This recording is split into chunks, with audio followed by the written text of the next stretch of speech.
గారు అదే పులివెందుల ఎమ్మెల్యే గారు టూర్ ప్రోగ్రాం చూస్తే నిజంగా ఒక డ్రామాను తలపించిందండి. ఎందుకంటే ఎప్పుడు కూడా ప్రశాంతంగా ఈరోజు ఇప్పుడు ఇంతకుముందు ఎప్పుడో ఫ్యాక్షన్ రాజకీయాలతో సతమతం అయిపోతూ ఎప్పుడు ఎవరు ఉంటారో ఎప్పుడు ఎవరు నరికివేయబడతారో అన్న భయంగా ఉన్న రాయలసీమ ఆ రోజు చంద్రబాబు నాయుడు గారు సీఎంగా ఉండేటప్పుడు ఆ రోజు ఫ్యాక్షన్ మీద ఉక్కుపాదం మోపి సుమారుగా ఫ్యాక్షన్ రాజకీయాలకే ఆ రోజు నుంచి వదిలేసేటట్టుగా పరిస్థితులు ఉండి అక్కడ కూడా చాలామంది నాయకులు కానీ అదేవిధంగా రాయలసీమ వాసులు కానీ ఫ్యాక్షనిజాన్ని పక్కన పెట్టి వ్యాపారాల పేరిట పరిశ్రమల పేరిట వ్యవసాయం చేసుకుని వాళ్ళ జీవనోపాధి సాగిస్తున్న నేపథ్యంలో రాయలసీమని రతనాలసీమ చేయాలి అన్న ఆకాంక్షిస్తున్న చంద్రబాబు నాయుడు గారి నేతృత్వంలో ఎన్డీఏ నేతృత్వంలో జగన్మోహన్ రెడ్డి ఏదో రకంగా శవరాజకీయాలు చేసైనా ఫ్యాక్షన్ రాజకీయాన్ని మళ్ళా తెరలేపాలి అనే ఉద్దేశంతో నిన్న అతను చేసిన ఒక డ్రామాను చూస్తూ ఉంటే ప్రజలు కూడా ఇలాంటి వాడినే ఇంతకుముందు 151 సీట్లు ఇచ్చి మనం సీఎం చేశామని సిగ్గుపడే పరిస్థితి కనిపిస్తూ ఉంది.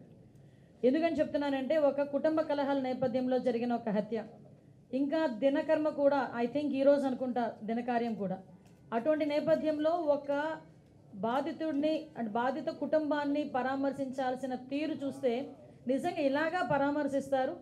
దట్టు ఒక 5 సంవత్సరాలు 151 సీట్లు ప్రజలు ఇచ్చిన సీఎంగా చేసిన వ్యక్తి అఫ్కోర్స్ ఆ రోజు అతను చేసిన అన్యాయాలు అక్రమాలు బట్టి సుమారుగా దగ్గర ఇప్పుడు మళ్ళీ 11 సీట్లకు పడిపోయిన వ్యక్తి పరామర్శకి వెళ్ళినప్పుడు కూడా 11 సీట్లు వచ్చినా కూడా బుద్ధి రాకుండా ఆ పరామర్శించిన తీరు చూస్తూ ఉంటే నిజంగా చాలా బాధ అనిపించే పరిస్థితి.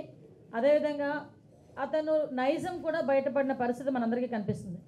లాస్ట్ 5 years ఒక స్టేట్ స్పాన్సర్డ్ టెర్రరిజం అని ఎక్కువగా ప్రోత్సహించి ఎప్పుడు చూసినా ఎక్కడ చూసినా దాడులు, హత్యలు, మానభంగాలు, కబ్జాలు ఇలాంటి సిచ్యువేషన్తోనే 5 సంవత్సరాలు కూడా గడిపేసి ఈరోజు తిరిగి ఎన్డీఏ గవర్నమెంట్ మీద బురద చల్లే పరిస్థితి కనిపిస్తూ ఉంది.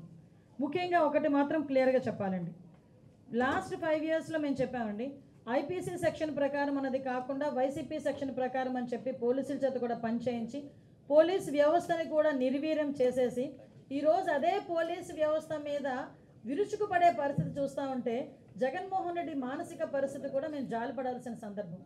నిన్న టూర్ ప్రోగ్రాంలో కూడా ఏదో భద్రతా వైఫల్యాలు వచ్చినాయి, ఏదో ఇష్టానుసారంగా పోలీసులు భద్రత కల్పించలేకపోయారు, గవర్నమెంట్ భద్రత కల్పించలేకపోయిందని నిన్న చాలామంది బయటకు వచ్చి మాట్లాడిన పరిస్థితి. ఒక జగన్మోహన్ రెడ్డి అన్న వ్యక్తి ఒక పులివెందలకి మాత్రమే ఒక ఎమ్మెల్యే, అతనికి ప్రతిపక్ష హోదా లేదు. అయినప్పటికీ అతను ఒక ఎక్స్ సీఎం అన్న ఒకే ఒక కారణంతో ఆయన టూర్ ప్రోగ్రాం గురించి మాట్లాడినప్పుడు మేము చాలా క్లియర్గా 1100 మంది అప్రాక్సిమేట్లీ 1100 మంది పోలీస్ బలగాల్ని డిఎస్పీ స్థాయి నుంచి రోప్ పార్టీస్ వరకు అంటే ఏపీఎస్పీ బెటాలియన్స్ వరకు దగ్గర 1100 మంది పోలీసులను పెట్టాం. అంటే మీరు అనుకోవచ్చు ఒక ఎక్స్ సీఎంకి 1100 మంది పోలీసులు ఎందుకండి అని, కానీ అతను వెళ్తున్న ప్రాంతం చాలా సెన్సిటివ్ ప్రాంతం. తను వెళ్తున్న ప్రాంతంలో ఏదైనా గొడవలు జరిగే పరిస్థితి ఉండి లా అండ్ ఆర్డర్ కనుక ఇబ్బంది పడితే సామాన్యమైన ప్రజలు ఇబ్బంది పడతారు అని ఒకే ఒక కారణంతో గౌరవ ముఖ్యమంత్రి గారి ఆదేశాల మేరకు డీసీపీ గారు అందరూ కలిసి సుమారుగా 1100 మందిని అక్కడ డిప్లాయ్ చేశాం. వాళ్ళు డిప్లాయ్ చేయడమే కాదు, ప్రతి ఒక్కరికి కూడా వాళ్ళకి అక్కడ బాడీ ఆన్ కెమెరాస్ కానీ, రోప్ పార్టీస్ కానీ, మళ్ళీ పబ్లిక్ అడ్రస్ సిస్టమ్స్ కానీ, డ్రోన్స్ కానీ, ఏరియల్ సర్వేలెన్సెస్ గురించి డ్రోన్స్ కానీ, ఫైర్ టెండర్స్ కానీ, అంబులెన్సెస్ కానీ, గ్యాస్ గన్స్ కానీ ఇవన్నీ కూడా పెట్టుకున్నాం.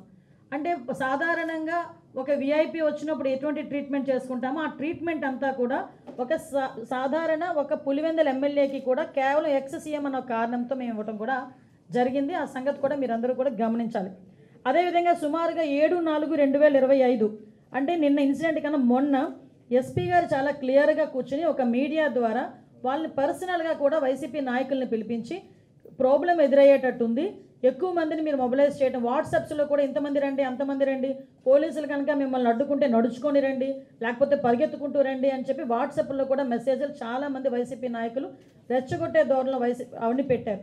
వాటిని నేపథ్యంలో ఎస్పీ గారు కూడా అది చాలా నేరో రోడ్, పక్కన ఒక చెరువు ఉంది, ఒక పక్క చూస్తే కొన్ని 2-3 విలేజ్లు చాలా సెన్సిటివ్ విలేజెస్ ఉన్నాయి కాబట్టి అక్కడ మీరు వచ్చేటప్పుడు కూడా ఎక్కువ మందిని మొబిలైజ్ చేయడం కానీ, అదేవిధంగా కొంచెం అక్కడ లా అండ్ ఆర్డర్ సిచ్యువేషన్ని కొంచెం కంట్రోల్ చేయడం కానీ, అక్కడ సెక్యూరిటీ పర్పస్లో కూడా ఎక్కడ కూడా ఇబ్బంది లేకుండా పరిస్థితి చూసుకోవాలి, సెక్యూరిటీ పరంగా మేము చూసుకుంటాం, బ్యారికేడ్స్ అవి కూడా జాగ్రత్తగా చేసుకోవాల్సిన బాధ్యత మీది అని చెప్పి ఆ వైసీపీ నాయకులకి అందరికీ కూడా చాలా క్లియర్గా చెప్పారు. ఆఖరికి హెలీప్యాడ్ దగ్గర వేసిన బ్యారికేడ్స్ కూడా చాలా ఎందుకు పనికిరాకుండా ఇలా గట్టి కదిపితే పడిపోయేటట్టుగా ఉన్నాయన్న సంగతి మా డిపార్ట్మెంట్ వాళ్ళు ఎవరైతే అక్కడ బ్యారికేడ్స్ వేసారో వాళ్ళకి కూడా చెప్పడం జరిగింది. అంటే ఇక్కడ ఇవన్నీ ఒకసారి మనం అబ్జర్వ్ చేసుకుంటే డాట్ డాట్ డాట్ కనెక్ట్ చేసుకుంటే కావాలని అక్కడ ఒక సీన్ క్రియేట్ చేయడానికి, లా అండ్ ఆర్డర్ విషయంలో అక్కడ గవర్నమెంట్ ఫెయిల్ అయిందని చెప్పడానికి ఒక ముందస్తు ప్రణాళికను ఏర్పాటు చేసుకొని అక్కడ వైసీపీ నాయకులు కానీ ఎవరు ఆధ్వర్యంలో చేశారు, ఒక క్రిమినల్ పాలిటిక్స్లో ఉంటే ఎలాంటి ఆలోచనలతో ముందుకు వస్తారో అలాంటి ఆలోచన కలిగిన జగన్మోహన్ రెడ్డి ఆధ్వర్యంలో అక్కడున్న వైసీపీ నాయకులు కూడా యథా రజ తదా ప్రజ అన్నట్టుగా వాళ్ళు చేసిన పరిస్థితి. ఇవే కాకుండా హెలీప్యాడ్ దగ్గర సుమారుగా 250 మంది పోలీసులను పెట్టామండి ఒక్క హెలీప్యాడ్ దగ్గర.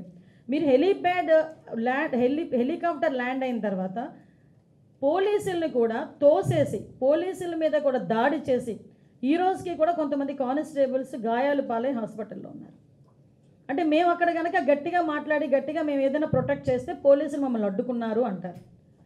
మేము అయినప్పటికీ కూడా ప్రొటెక్ట్ చేయడానికి చూసినా ఒక విఐపీ అక్కడ ఉన్నారు, అక్కడ మీ ఎక్స్ సీఎం ఉన్నారు, అతని ప్రొటెక్షన్ మా బాధ్యత అని మా పోలీసులు ముందుకు వచ్చి 250 మంది పోలీసులు ఓన్లీ ఒక హెలీప్యాడ్లోనే ఉంటే వాళ్ళని తోసుకుంటూ నెట్టుకుంటూ దాడి చేసి మొత్తం అందరూ కూడా హెలికాప్టర్ దగ్గరకు చేరుకున్నారు. మీరు ఒకసారి ఆ ఫోటో మీకు అందరికీ షేర్ చేస్తాను. ఒక ఫోటో డ్రోన్ విషయంలో ఒక ఫోటో ఉంది. అసలు హెలికాప్టర్ ల్యాండ్ అయిన తర్వాత ఇంచుమించుగా మినిమం 50 మీటర్ల 100 మీటర్ల వరకు కూడా ఎవరు రాకూడదు, రారు కూడా. ఎందుకంటే వింగ్ పొజిషన్ ఉంటుంది, మళ్ళీ ప్రాబ్లం అవుతుంది, సెక్యూరిటీ పర్పస్ కూడా ఉంటుందని. మనిషికి ఒక్కొక్క పోలీసుని పెట్టాలా మేము?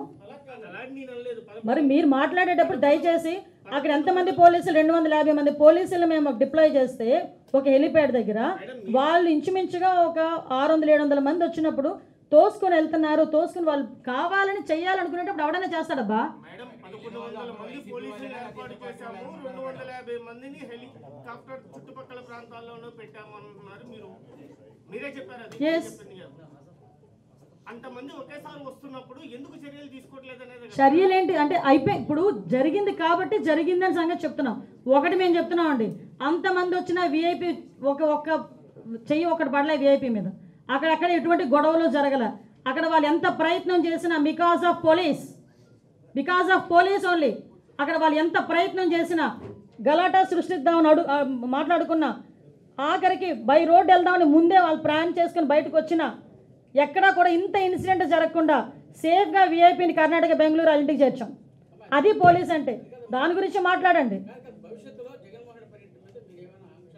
ఏం ఆంక్షలు లేవండి, మేమెందుకు ఆంక్షలు పెడతాం? ప్రజాస్వామ్యం ఇది. వాళ్ళు అంటారు నేను అందుకే క్లియర్గా చెప్పాను, చాలా క్లియర్గా ఎంతమంది పోలీసులు పెట్టాము, ఎంతమంది పోలీసులు ఎక్కడెక్కడ పనిచేశారు, అదేవిధంగా ఎంతమంది పోలీసులు వీళ్ళు కొట్టి లోపలికి వచ్చారు అన్నీ కూడా సీసీ కెమెరాస్లోని డ్రోన్స్లోని అన్నీ క్లియర్గా ఉన్నాయండి. అది మాత్రం నిజం. ఎవరైనా పోలీసులు కొట్టిన సందర్భంగానే అక్కడికి మా భద్రతా వలయంలోకి ఇంచుమించుగా ఆ చాపర్ దగ్గరికి వచ్చిన వాళ్ళందరి దగ్గర అందరి డీటెయిల్స్ మా దగ్గర ఉన్నాయి. ఏమంటే మేము ఎక్కడా కూడా ఎవరిని హౌస్ అరెస్టులు చేయలేదండి, నిర్బంధించలేదండి.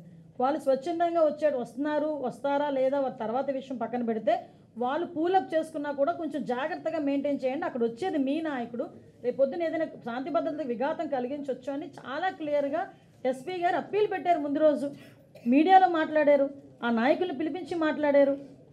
అక్కడ బ్యారికేడ్స్ కూడా బాగాలేవని చెప్పింది ఆవిడ. మీకు విషయం ఏంటంటే వెళ్ళిన తర్వాత అవే జరుగుతున్నాయి, వాళ్ళకి క్లారిటీ ఇవ్వడానికి ఇది జరిగింది అని ఒక హోమ్ మినిస్టర్ పొజిషన్లో నేను వచ్చి కూర్చొని మాట్లాడుతున్నా. ఫర్దర్గా ఇంకా వాళ్ళు అదే పరిస్థితుల్లో ఉంటాయి కనుక చట్టం తన పని తను చేసుకుపోతుంది.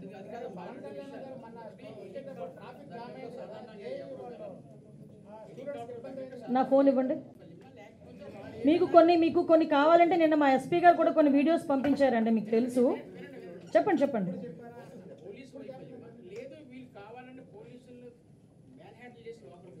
పోలీసులు మ్యాన్ హ్యాండిల్ చేసి వెళ్ళారండి లోపలికి.